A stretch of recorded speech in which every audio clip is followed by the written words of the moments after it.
Bom, bem-vindos a esse primeiro bloco do curso de computação científica. Aqui nós vamos falar sobre algoritmos para cálculo aproximado de raízes, então algoritmos numéricos para isso. A gente vai ver o algoritmo da abscissão e o algoritmo de Newton, e no meio disso a gente também vai falar um pouco sobre a definição de erros, né, já que a gente vai estar fazendo algoritmos aproximados, como que esses algoritmos aproximados correspondem aos erros que nós vamos ter no problema.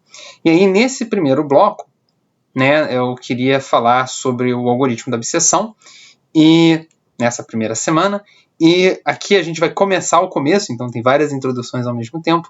A gente vai falar, né, sobre o algoritmo da abscissão em si, como que ele funciona, quais são as propriedades que ele tem, e por aí vai, e alguma motivação também para esse algoritmo. Então, só para a gente entender, as motivações principais da gente usar o algoritmo da abscissão é para cálculo de raízes, não é isso? Então, cálculo de raízes. E aí tem duas coisas muito importantes sobre esse cálculo de raízes. Um é que ele funciona para funções contínuas. Então, isso já em si é uma coisa bastante interessante, porque permite que a gente encontre problemas que não têm fórmula fechada. Então, ele funciona para problemas sem fórmula fechada. E só para a gente ter uma ideia do que isso quer dizer, né, um problema que a gente conhece, que tem fórmula fechada, é resolver x² mais 2x menos 2 igual a 0. A gente sabe que as raízes desse problema vão ser x igual a menos 1, mais ou menos raiz de 3. Certo? Então, esse é um problema com fórmula fechada. Um problema sem fórmula fechada é x igual a cosseno x. Então, esse problema aqui já é um problema que não tem fórmula fechada. A gente tem que usar um método numérico para calcular a raiz. E a gente pode pensar em coisas tão complicadas quanto a gente queira. Você, essencialmente, pode pegar uma função f de x, desde que seja contínua, e perguntar quando é que isso daqui dá 0. Certo? Encontrar uma raiz para isso. Então, o algoritmo da abscissão serve, né, nessa generalidade toda. E melhor ainda, né, ele também funciona para caixas pretas. Então, só para lembrar, né, o que é uma caixa preta? Uma caixa preta é um lugar, não é isso? Onde você bota um x de entrada, tem uma função f e sai f de x. Então entra o x e sai o f de x. E por que isso é chamado de caixa preta? Porque a gente não precisa saber o que está acontecendo aqui dentro. Certo? Então, no exemplo que a gente deu, né, x² mais 2x menos 2, a gente sabe o que está acontecendo, a gente sabe tudo. Uma caixa preta é para qualquer coisa. E no sentido, né, da caixa preta, ele dá para a gente muita generalidade, né, porque, como a gente falou lá em cima, funciona para qualquer função contínua, então isso é muito bom. E, ao mesmo tempo, ele permite que a gente fale sobre abstração. Certo? Eu quero achar a raiz de uma função contínua, eu uso o método da abscissão. Então, isso fica de uma forma muito mais abstrata no nosso entendimento. E eu queria fazer uma pausa aqui para falar dessas duas ideias, né? Essas duas ideias que são muito importantes para a gente nesse curso. Certo? Então, essa primeira da generalidade, certo? Que tem tudo a ver com a diferença da gente resolver x² mais 2x menos 2, a gente entende isso tão bem, né, que a gente sabe como é que vai fazer as contas. A gente escreve menos 2 mais ou menos raiz de 2² menos 4 vezes 1 vezes menos 2, divide por 2 vezes 1, simplifica as contas e chega em menos 1, mais ou menos raiz de 3. Mas isso aqui é essencialmente um procedimento algébrico. A gente entendeu a estrutura desse problema, sabe tudo o que está acontecendo. Claro que, inclusive dessa fórmula, né, o que a gente sabe mesmo é resolver ax² mais bx mais c igual a 0. Também tem uma fórmula, certo?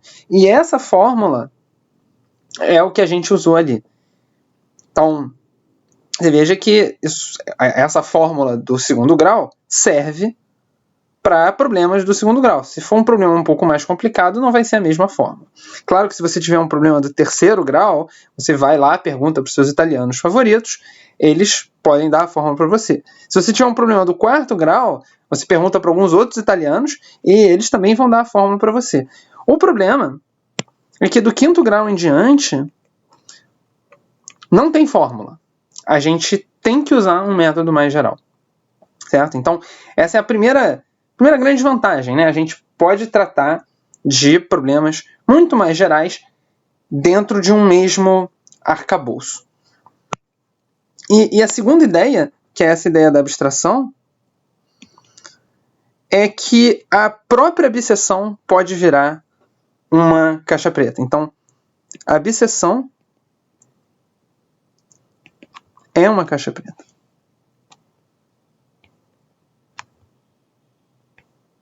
Certo? Tanto que a gente abstraiu a f que entra dentro da abscisão, então você vai fazer a abscisão da f.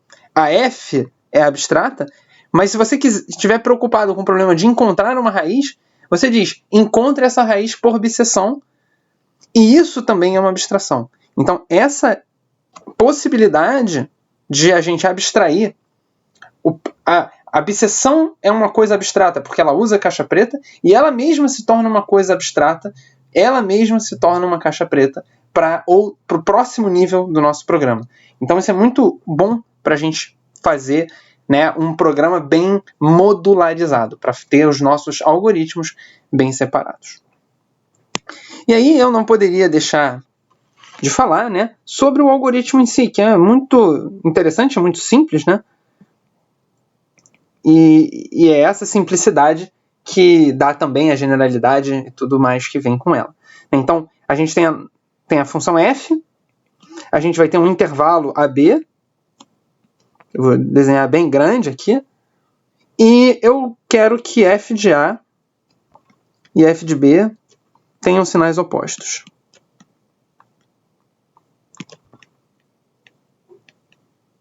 Por que eu quero que eles tenham sinais opostos? Porque eu garanto que se a f for contínua e f de A e f de B tiverem sinais opostos, eu garanto que existe uma raiz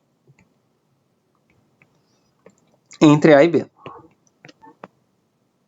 E aí, se existe uma raiz entre A e B, o algoritmo da bisseção, o nome diz, né, bisseção, dividir em dois, o que ele vai fazer é que ele vai pegar o ponto médio desse intervalo e diz, bom, se tem uma raiz entre A e B, ou ela está entre A e M, ou ela está entre M e B. Então, o que você vai fazer é que você vai calcular a f de M, M é o ponto médio, né, A mais B sobre 2, você vai calcular f de M, e aí você vai manter um intervalo onde f troca de sinal. Ou seja, você vai manter ou AM ou MB. Perceba que se ela trocava de sinal entre A e B, o sinal de M ou é o sinal de A ou é o sinal de B. Então, um deles ela troca, o outro ela não troca. Então, mais ou menos tranquilo. Então, no que você fez isso, você tinha um chute que sua raiz estava no intervalo AB, agora você tem um chute que a sua raiz está no intervalo ou AM ou MB. O que você faz? Você repete. Então, você pega um ponto M2, que é o próximo ponto médio,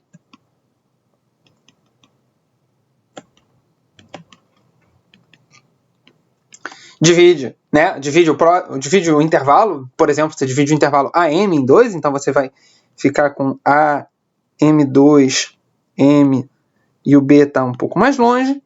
Aí, por exemplo, você vai ficar com o M2 e o M, você vai lá e bota o M3, aí você vai lá e bota o M4, e por aí vai. E cada vez que você faz isso, você divide o intervalo possível da raiz, né, por 2, e, portanto, Conforme você for fazendo mais e mais iterações, certo? Cada uma dessas passadas aqui é uma iteração.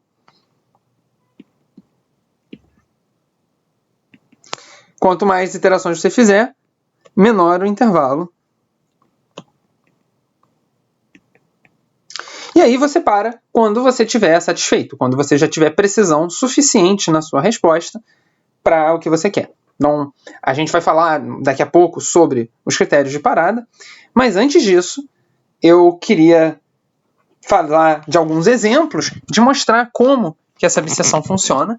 Então, a gente vai primeiro passar para o Jupyter Notebook para ver alguns exemplos da abscissão e depois a gente volta para conversar sobre os critérios de parada desse algoritmo. É isso.